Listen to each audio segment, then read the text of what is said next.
What's good, YouTube? This your man Spill Dog. I seen a video yesterday where Bud Crawford was on the Portaway podcast, and I say this, they definitely done got to be good buddies again since Terrence Crawford got that victory against him. I remember how much he said they wasn't friends and he didn't want nothing to do with Sean just because he had to fight him about a year ago until after the fight and he won. I mean, so I don't know how good of friends they would have been had Porter won, just keeping it 100. But the main thing I've been hearing out the OGs and different people who think Crawford gonna win this fight if they have it, saying that he could do more things in the ring and he's more of a multifaceted boxer or whatever. That's what Bernard and Roy and all them saying. But then I go back and think about the dudes who said that, right? And then I look at when Bernard fought Joe Calzaghe and Roy, and got beat. Both of them got their ass whooped. What I noticed was that pressure. See, and that's what people fail to realize. Yeah, Crawford may be a good boxer, good scientific boxer, but when you got just as good a fight on the other side of the ring, on the other side of that ring as you, just as strong, but way busier. That nullifies all that technique and all them skills. Bernard know that he done fell victim to it. So have Roy. See Crawford gonna. I'm say Spence. If they fight, Spence gonna put a lot of pressure on that boy from the time. I say you might get it might be a little easy with Spence for the first 2 or 3 rounds where I think it'll be competitive, for a little while, maybe 4 rounds where it'll be a little bit back and forth. But once he mashed the gas, which usually don't take him but about a round and a half, once he start mashing that gas and keeping that consistent pressure on Bud being right in front of him, punching, jabbing, slipping, and just won't stop, that technique shit gonna have to go out the door, and then it's time to bite down and fight. That's what I want to see, and that's what's gonna have to happen. And I don't see it. He ain't gonna be able to take what Spence dishing out. Spence is gonna come in there and fight that boy. Ain't gonna be no boxing match like what he gonna want, what he used to getting. You gonna have to get in here and thump this time. And I ain't saying Crawford can't thump. I'm saying he can't thump with Spence. That's what I'm saying. And I ain't biting my tongue on that. I don't see it. I done seen him buzz too many times by way lesser fighters than Errol Spence, and Spence is going to touch this boy a lot. He gonna put hands on him. I ain't saying he ain't gonna get hit back, but I have watched Errol eat big punches and take him with no problem from bigger punches than Bud. Now, only chance Bud got is hitting him with something he don't see. But that might not be possible either. Once again, with that pressure on his ass like he gonna be getting, he may be more defensive than people used to seeing him. Because once again, he not gonna have that time to sit back and dissect Spence and just look at him and figure it out. He gonna have to constantly be fighting because that boy gonna constantly be in his chest.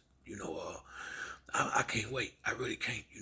And if Crawford can somehow overcome all that, you can't give him nothing but props. But I don't see him getting them because Spence dead serious about this.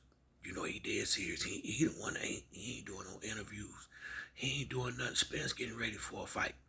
He getting ready for a big fight, and he getting ready to make a statement and prove, because it's kind of sad that for him to be as good as he is, been to the Olympics, done all he have, to somewhere still got to prove himself to his own peers, not the fans.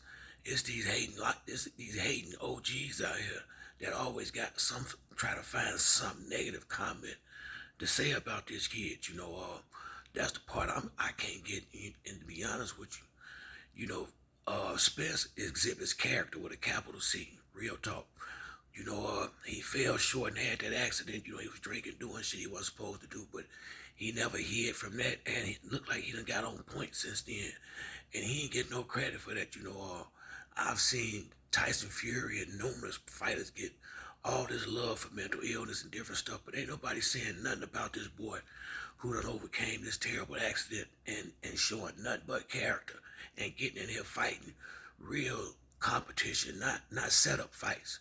not has-beens with a name. He fighting real fighters that still got fight left in them.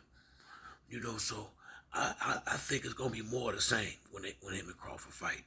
I don't see Crawford doing much different than nobody else because Bud been fighting. I'm saying because Errol been fighting A-level the top dogs. Is the difference gonna be Crawford getting in there with a real A-level competition for a change? All the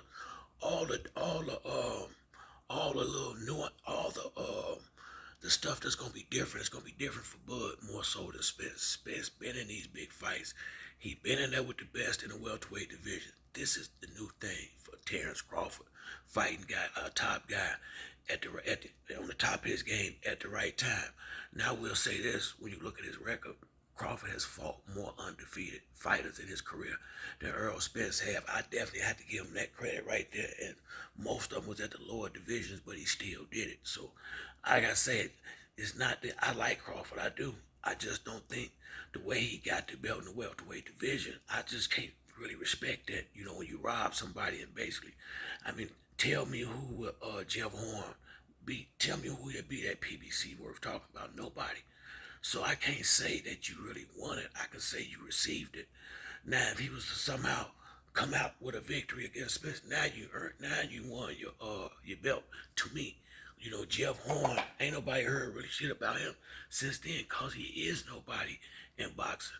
He lucked up. He lucked up, and Bob Arum was, Manny was leaving Bob Arum, and Bob Arum took his belt from him. Point blank, period. That's what happened. And gave it to Bud because he didn't get Bud that fight. In my opinion, that was his way of making it right. Getting him that belt, basically, for a easy sparring session. Real talk. But if you fight Earl, there ain't gonna be no sparring in there. You gonna have to fight this one. That's why I can't wait. This is gonna be a real fight. That, like I say, I done seen Spence in him. Now we're gonna get the chance to see what Bud look like with a real A-level fight on the other side of him. That's when you really find out what a guy made of. But that's it for me on this video. If you like the video, hit the like and subscribe. Till the next time, it's your boy Spill Dog. I'm out.